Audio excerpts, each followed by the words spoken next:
The following podcast is a Sempronto Media production. Hey guys, welcome to the show. And today we have a special guest. Her name is Dr. Nadia Pateguana, and she wrote a book with Jason Fung, who is a specialist in the intermittent fasting world. So today we're talking all about intermittent fasting. We're talking about PCOS. We're talking about diabetes. We're talking about it all. So welcome, Dr. Nadia. Thank you, Chantel. So I've got this book right here. I'm so excited to read it. I haven't gotten a chance to read it yet, but I'm on my way this week. It's on my things to do list. So give us a little bit of your background. Like, how did you get so involved in intermittent fasting and with the fasting method?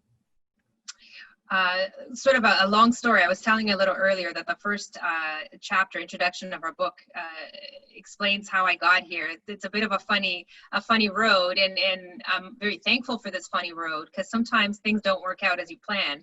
But I started working with Jason and Megan. So Jason Fung, as you said, the co-author of the book that we wrote together, the PCOS Plan, and Megan Ramos. So they are the co-founders of the fastingmethod.com program. So it's an online dietary and intermittent fasting program. So I started working with them a little over 4 years ago because I met Jason at a conference, and I had been very interested in working with them, and I reached out to him, and lucky for me, they were looking for somebody with my background. I had already been working in this field for a little over 10 years. So I'd already been working in sort of the nutrition, dietary, low carb field, and very much getting into intermittent fasting.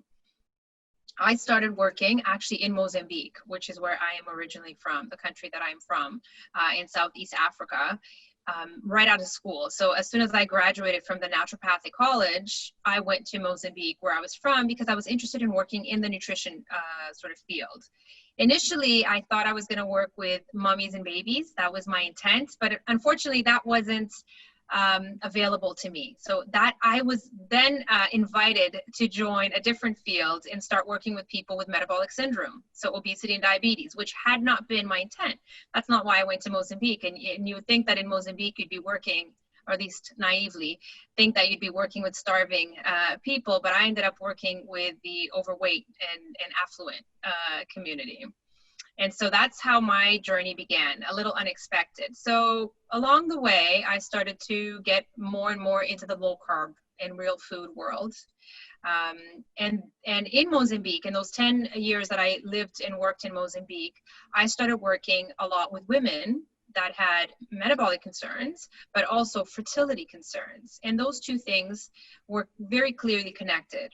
And so that's how I started working with women with PCOS and women trying to conceive that had some metabolic issues.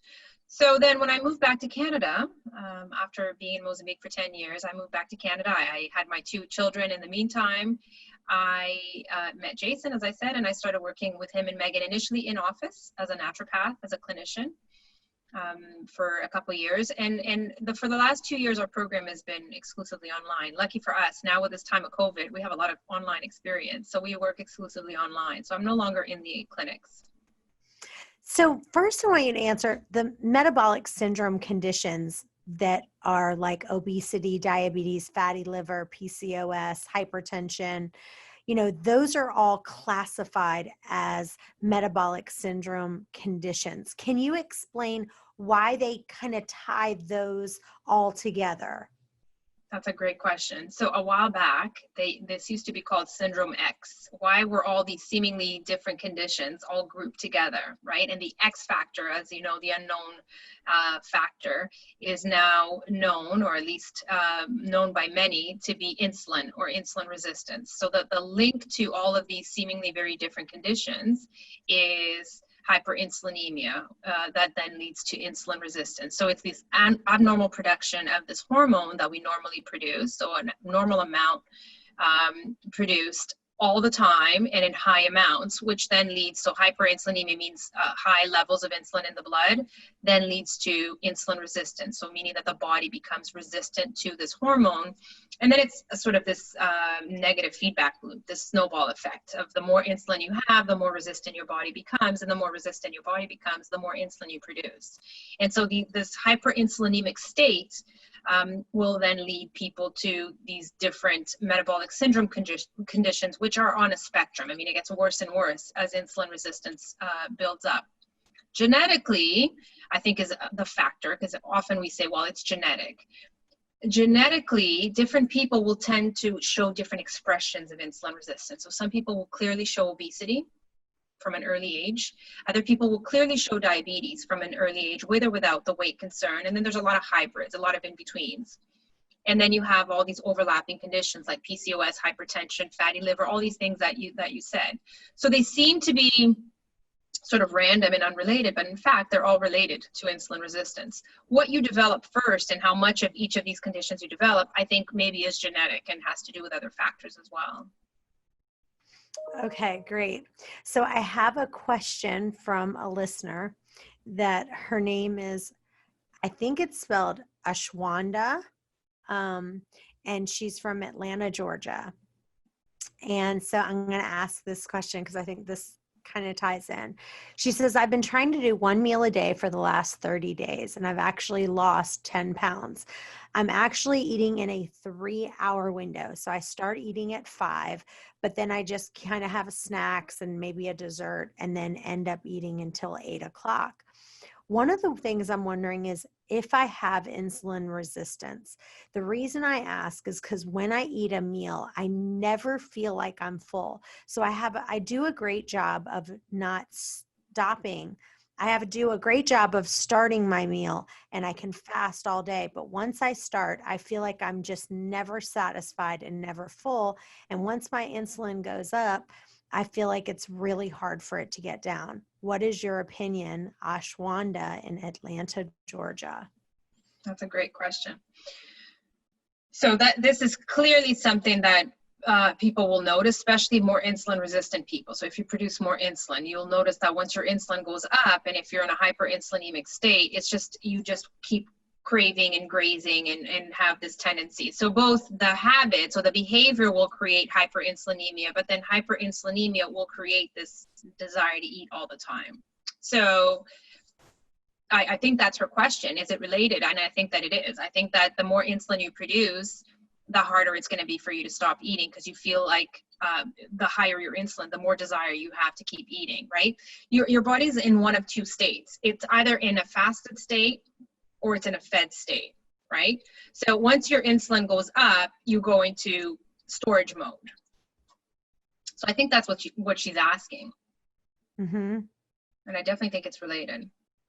So in her condition, what would you say that would help her?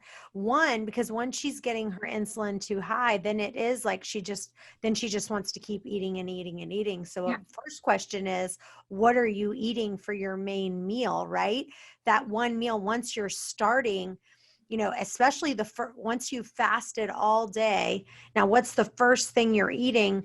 Is that spiking, your blood sugar up so high that once it starts to drop? Can you talk about that a little bit more? Absolutely. So that's a bit of a different question. I thought at least that she was asking if her not being able to stop eating had to do with hyperinsulinemia. But the question, I guess, then would be, what do you do to not produce so much insulin? So there's basically two major ways to lower your insulin levels, right? It's how you eat and what you eat.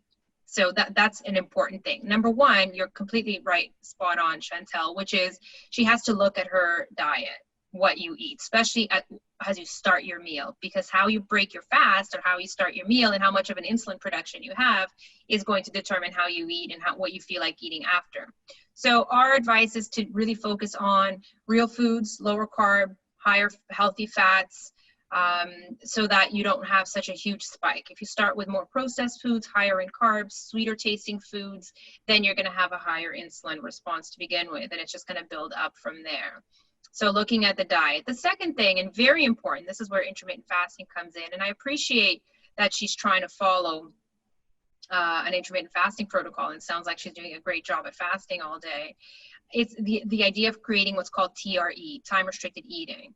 So I personally am not a big fan of these big windows, 3-4 hour windows. I think it's best to create two separate windows, two shorter separate windows, and not have one big grazing window. So my usual advice, and that's where the famous 16-8 comes in, right? Where people that are familiar with intermittent fasting, where you have 2 meals 6 to 8 hours apart and you fast for the other 16 to 18 hours. Yeah, that's good. So let's talk about hyperinsulinemia for just a second, because, isn't metformin the number one drug? If you went to a traditional doctor and they said, first I want you to talk about what it is, and then what normal doctors would treat it with, and what is your opinion of metformin? Are you a fan of it? And how would you know if that's the direction you need to go in? That's another very spot on question. As a dietary coach, it is important, online dietary coach, it's important that I do not give medical advice. So giving opinion on medication is tricky, and something I should stay away from. However, we do address metformin in our book because, as you said, it is the most commonly used, first line therapy, oral, for insulin resistant conditions. So people are often prescribed metformin for PCOS, for irregular cycles, for of course diabetes, and some people maybe even for other things. I think metformin, at least of all the medications out there, is looking at the right thing. It's looking at the root cause, which is insulin. Whereas a lot of the other medications out there that are prescribed for people with reproductive concerns or metabolic concerns maybe are looking at other things, and they're not looking at insulin at all. So metformin is a medication that helps the body become more sensitive to insulin. So that's why it's used, and it can be helpful. It can be helpful in many conditions. The best way to address insulin and insulin resistance is to, again, look at what you're eating and how you're eating. What that means is choosing better foods that are going to create less of an insulin response, and creating this time-restricted feeding pattern, that you're not just grazing for a big long window, as Shwanda was that her name, Shwanda? Mm-hmm. Sorry, as Shwanda was describing, which is a concern for many, right? Once they start eating, they can't stop. So creating this shorter windows of 30 to 60 minutes, a little further apart, and then maybe creating some other alternate day patterns for fasting that are a little bit longer. So maybe instead of doing 2 meals the next day, maybe you do 1 meal. So people do that quite easily with practice. Awesome. So let's talk about you personally. So what do you do? Give us a typical day. Like, what does that typical day look like? What does a typical lunch look like? What does your eating window look like? Because you look fantastic. Well, thank you. So I didn't mention this earlier. It's in our book. The reason why this all became, or I became so passionate about this and so involved, is because I developed PCOS at a young age. Well, I guess I probably had it as a teenager, as most people do, but I wasn't diagnosed with it as a teenager. I was only diagnosed with PCOS, I guess, at 30, 31, when I started trying to conceive. So I was thin, still am thin, but genetically I was thin. And so obesity wasn't my concern, and probably because of that I was disregarded and never diagnosed with PCOS until much later, until I started prodding. So what I did develop very, very quickly with insulin resistance was, of course, all the symptoms, signs and symptoms of PCOS. For those that are familiar with polycystic ovary syndrome, I had the abnormal hair growth, I had terrible skin, terrible acne, and then I had the irregular cycles and no ovulation. I wasn't ovulating at all.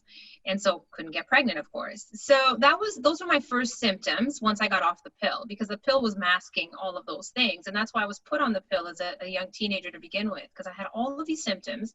But instead of diagnosing me with PCOS, my doctor recommended the pill as if that was going to solve the problem. And of course it didn't, because the minute that I wanted to get pregnant, the pill wasn't going to help me. So at the time, my doctor recommended fertility treatments. And my doctor, my gynecologist, told me that I would be obese very quickly because of PCOS. He made the connection between PCOS and obesity.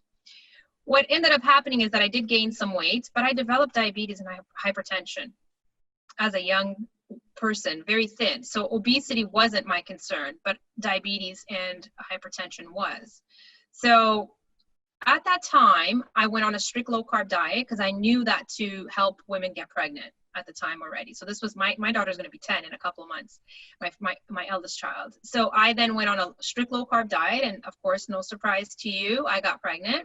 That's what helped me get pregnant. Unfortunately, I didn't stay on the diet because I didn't know enough. I didn't know about all this important stuff that we know today about insulin resistance and prevention of pregnancy complications and whatnot.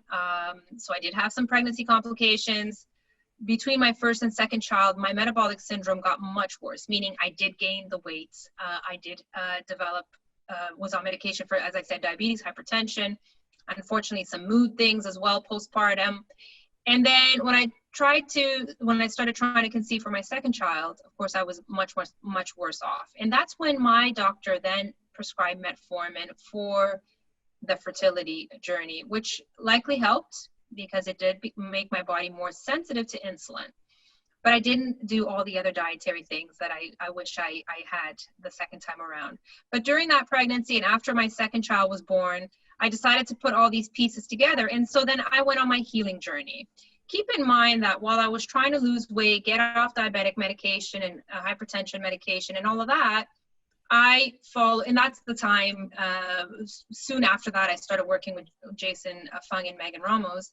So I did some healing protocols, very strict low carb ketogenic diet, and some alternate day intermittent fasting patterns, and even some extended fasting patterns. I often did 5 days, 3-day fasts. And that was my healing journey. And that's what I help people do today.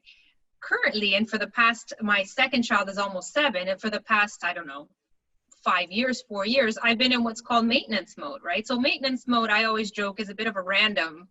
I eat in a time-restricted feeding pattern. I either have 1 meal a day or 2 meals a day, never more than that. I don't snack, I don't graze. I have this food pyramid that I follow, that I created, a real food pyramid. So the foods at the base of this food pyramid are the foods that create less of an insulin response. And I can tell you what foods I put on there. It's the leafy green vegetables, the healthy fats. So what do I consider healthy fats? Things like butter, ghee, coconut oil, avocado oil, olive oil, lard, tallow. So all the real fats. So leafy greens with the healthy fats, avocados, olives, eggs, bacon, salmon, and sardines. These are the 8 magic foods that are at the base of my food pyramid. These are the foods that I encourage people to eat to satiety. They're high in fiber and high in fat, healthy fat. And then I build from there. Everything else is what I call garnish. So a certain amount of protein, and protein is, of course, very individual. You have to figure out what your protein requirement is. And of course, vegetables have their carbohydrates. So you have to figure out what your ideal carbohydrate tolerance is. And then in the midst of that food pyramid, I have some fruit. So some people following a lower carb diet tend to go towards the berries more than other fruits.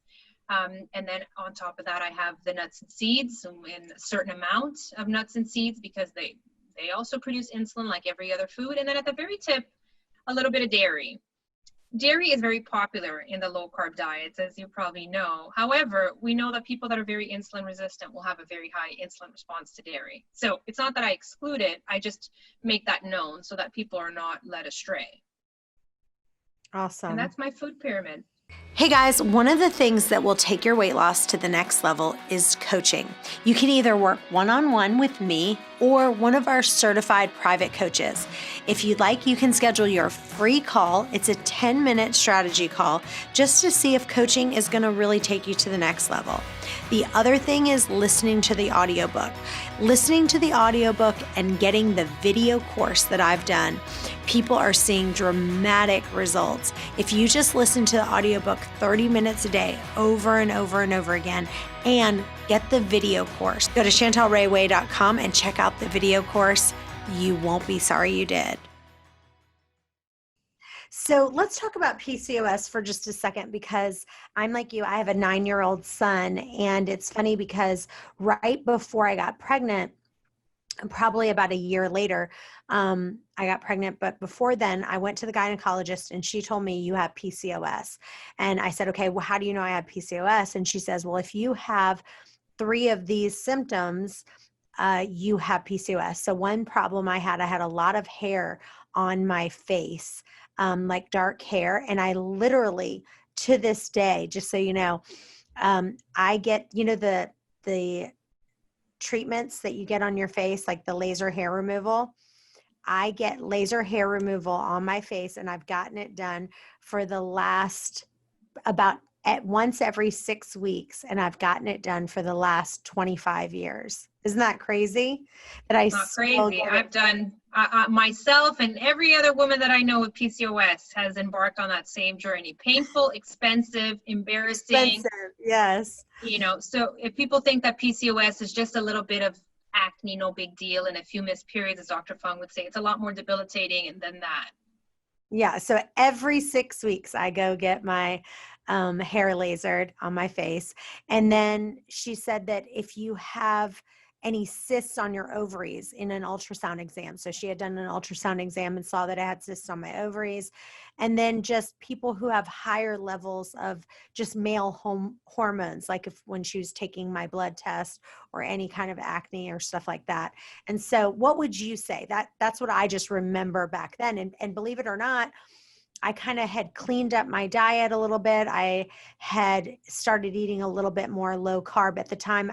I just started doing intermittent fasting. That's what I lost over 35 pounds from intermittent fasting. And then I wrote a book about it. But before that, I didn't know about intermittent fasting, but I did do a little bit of a low carb. And then poof, she had told me, she was like, honey, I don't think you're ever going to get pregnant. And then at the time, I didn't really want kids. I was like, okay, well, no big deal. I'm just not going to have any. And then a year later, I ended up getting pregnant with my son. That's an awesome story. And these are the kind of stories that I live for. And of course, this is what I found out early on in my career. People were getting pregnant accidentally, quote unquote, as soon as they started this diet for metabolic syndrome. And then I developed this reputation for getting women pregnant. It was a bit of a joke in my city where I worked. So that's stories like yours. And one of my friends, one of my good friends, it was right after I wrote my book, and she had said, I want to get pregnant. And I said, you need to just try doing intermittent fasting. She did it. 2 months later, she got pregnant right after she did intermittent. She didn't do low carb. She just did the intermittent fasting. So what would you say as far as that goes? Have you seen people who have just done intermittent fasting and get pregnant, like the one I'm telling you about, or are most of them doing the intermittent fasting and low carb? That's very spot on. I think that you're going to get best results with both, to be honest, and it's going to be easier. It's a lot easier to fast if you're also following a lower carb, real food diet. If you eat a lot of processed foods and more carbohydrates, fasting is very challenging because as Ashwanda mentioned, as soon as you start eating, your insulin goes up, and especially those types of foods. And then if your insulin goes up, it's very hard to fast. You also can get, if you have a very high insulin response when you eat, which I used to get all the time because I only ever ate carbs my whole life. That's why I probably developed PCOS, because nobody in my family has PCOS. So, we know that there's a genetic component to PCOS, but I don't think that that's how I got PCOS. I think I created it because I ate every few hours and I only ate carbs. And that's why I ate every few hours, because I had such a high insulin response. Then I had what's called rebound hypoglycemia, which I think 90 to 95%, 99% of the women that I work with PCOS have rebound hypoglycemia. This idea, and you asked me this just before you mentioned this, just before we started talking today about this low blood sugar that people get, and so they're scared to go low carb or they're scared to do intermittent fasting. That low blood sugar might very well be what's called rebound hypoglycemia. That means that you're eating a diet too high in carbs or too high in foods that are producing insulin, which is creating a lot of insulin, and then that insulin is taking too much sugar out of your blood. So then you're getting this rebound hypoglycemia. Okay, meaning low blood sugar just after you eat, an hour or two. So then you need to eat again. And then you're in this, you want to fast, but you need to eat all the time. So if you want to fast, the best thing is to change your diet as well. But I do think that fasting is much more powerful because no matter what you eat, as we said in that food pyramid, even the healthier quote unquote foods are going to have an insulin response. So if your issue is too much insulin, you want to lower that insulin. Fasting is going to do that. So I want to really stick onto this hyperinsulinemia and the definition. So from what I understand, isn't that the amount of insulin in the blood is a little bit higher than considered normal among people who don't have diabetes? Is that a good definition of it? Yes. So hyper means too You much. explain explain in an easy way. What does that mean? Yes, I will try. So hyperinsulinemia. Hyper means too much. Insulin is the hormone. Emia means in the blood. So too much insulin in the blood. You can have too much insulin in the blood for a number of reasons. Number one is that you're eating too often. You're just eating all the time. And keep in mind, this is why there's so much talk about intermittent fasting, that for the last 50 plus years, people have been encouraged to eat small meals many times a day. We've been sold this myth for just a little over 50 years, because humans have been around for a whole lot longer than that, many thousands of years more than that, and have never eaten small meals many times a day, right? And all of a sudden in the last 50 plus years, because of a lot of influences, particularly industry influence, right? We have been told to eat many times a day. And this eating many times a day has caused us to produce insulin, okay? Producing insulin is not negative. We need insulin. Insulin has many functions, but we need to produce the right amount of insulin, and insulin needs to drop. We can't be in a high insulin state all the time, just like you can't be in a high any hormonal state all the time, right? Hormones go up and down and they have functions. So insulin needs to go up to do what it needs to do, and then it needs to go down. The problem is, because people are eating all the time, they're snacking all the time, grazing all the time, they're told to, their insulin is staying up all the time. So this is going to create this hyperinsulinemic state where you have high blood insulin all the time. You're not supposed to have high blood insulin all the time. This high amount of insulin all the time makes your body become resistant to it. By resistant, it just means it doesn't respond to it like it's supposed to. So because the body and all the cells in the body have receptors to the insulin. Insulin is a hormone, it's a messenger. So like a lock and key, right? So all the cells in your body have this lock to this key, which is insulin, because they need to. Insulin is important. But because insulin is always high, your body stops responding to it. So it's not working anymore, right? So then your body in response starts to pump out a lot more insulin. And that's the organ, the pancreas. The pancreas produces the right amount of insulin. People who don't produce insulin are called type 1 diabetics, right? Like little kids who cannot produce insulin. They have a condition where they cannot produce insulin. They develop type 1 diabetes, and then they have to go on insulin injections, okay?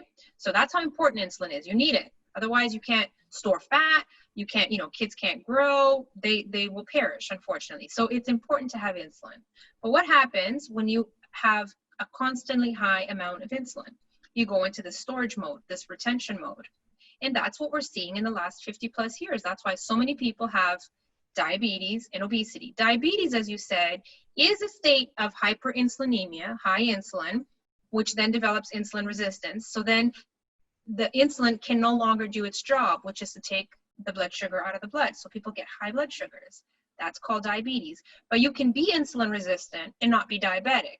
Remember, we said that insulin resistance is the X factor. You can develop many different conditions. One of them is diabetes, but maybe you're not prone to diabetes, but instead you'll go into just the storage mode, because the other thing that insulin does is it puts you in storage mode. So what happens when you go into storage mode? Your body stores a lot more fat than it should, and constantly. So you become morbidly obese, but you might not be diabetic. And I work with these two groups of people. I work with some people that are very thin, but highly diabetic. And I work with some people that are very overweight, but not diabetic. And then there's a whole lot of in-betweens that have both. And both are caused by insulin resistance. Does that make sense? Mm-hmm. Yeah, absolutely. So let me read you one more question that we got. And this is from Sandy in Jonesboro, Arkansas. She says, I eat a really clean diet and do intermittent fasting. I fast at least in a 6 hour, I eat in a 6 hour or 8 hour window daily. But lately, I've been, as soon as I finish my meal, I'm eating a full pack of Skittles. I eat a really clean meal, but I have a very, very big sweet tooth.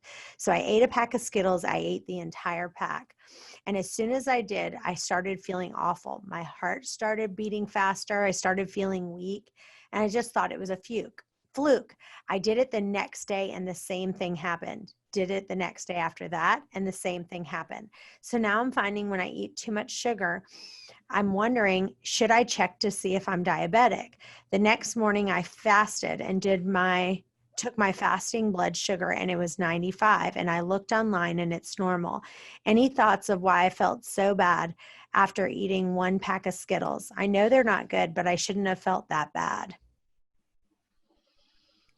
Well, possibly eating a pack of Skittles would be terrible for anyone, I think. I think that maybe if you're just used to eating a pack of Skittles all the time, you don't notice it. But maybe Sandy has stayed away from sugar for a while because she's had such a clean diet. And then having that huge overload of sugar is not going to feel great because you go into storage mode, right? Insulin goes way up. And insulin has, as I said, many, many functions. So I mean, not to mention all the processed stuff and all the sugar in the Skittles, digestively, she's just not going to do well. Her inflammation goes up. A lot of things go up when you eat sugar. Sugar is a poison. I know people don't want to think about it that way. It's kind of become taboo to talk about that, but this is the reality. It's an addictive substance, and it's a toxin. And like all toxins, it's dependent on the dose. And so that's a huge dose. I don't know if she's diabetic. It doesn't sound like she might be based on those morning blood sugars, but the only way to diagnose whether you're diabetic or not is to do it through some more lab tests. She would have to check what her average blood sugar is. There's different tests for testing diabetes. It's not your fasting blood sugar, your one number that's going to diagnose whether you're diabetic or not. Awesome.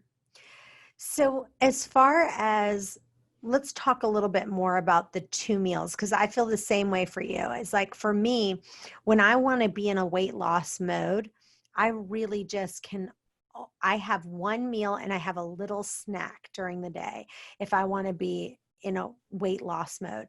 If I'm just being like in maintenance mode, then I can just eat 2 small meals a day with no snacking in between. The second I do any kind of snacking, I can start seeing I'm gaining 3 pounds, gaining 4 pounds. What have you seen for you and in your patients have been the best success record for weight loss? Like if somebody just says, look, I'm in a lull, I'm not doing well. We're getting all these emails where people are saying, I did intermittent fasting. I've lost 20 pounds. I've got 20 more to lose, and I can't break that last 10 pounds or that last 20 pounds. They're stuck right there. What would you say is the number one thing that they could do? Well, if they aren't already, they need to do exactly what you're saying. Full meals, no snacks. Okay, that has to be the first. Basically, I can walk you through my 5 pillars, okay, if you'd like. These are my 5 pillars to lowering insulin and to losing weight. And so pillar number 1 is TRE, time restricted eating. That just means full meals, no snacks, but there are many different intermittent fasting schedules that we have worked with people on, including some longer fasts to break through a plateau. All right, so keeping in mind that there are many different schedules that we could work on. Number 2 is called early time restricted eating or feeding, which is Dr. Fung calls the critical importance of meal timing. If you eat earlier in the day, the exact same food, earlier in the day, you're going to produce less insulin. If you eat later in the day, which we know is a bad habit that people have and have created, having very late meals, that's going to produce more insulin. So if you're in a weight loss mode or want to be, eating earlier is going to be a key factor. The third thing is what you eat. So I walked you through earlier my food pyramid and which foods will create less of an insulin response. So focusing on those, changing your diet to make your fasting easier, but also to lower your insulin through diet. And then 4 and 5, which we could talk about for another 10 hours on, is stress and sleep management. Because stress and sleep will produce hormone, the stress and lack of sleep, of course, poor sleep will produce hormones that will in and of themselves lead to insulin resistance, hyperinsulinemia. So you'll produce more insulin if you don't sleep well and if you're more stressed. So you have to learn how to manage stress and how to sleep better. And that in and of itself is extremely important, and hence why it's part of my 5 pillars. Love it. Well, I'm so excited to dive in. You guys, here's the book, The PCOS Plan with Dr. Nadia. Tell listeners where they can find you and where they can follow you. That's awesome. Thank you. So I work for the fastingmethod.com program, and that's where you can find me. And we have lots of resources. We have a great group. We have a membership program where people can join in. We have focus groups, support groups, all kinds of resources. And we have one-on-one coaching for those that prefer that. Awesome. Well, you guys stay tuned. We'll have another episode coming up in just a few. Bye-bye for now. This has been a Sempronto Media production.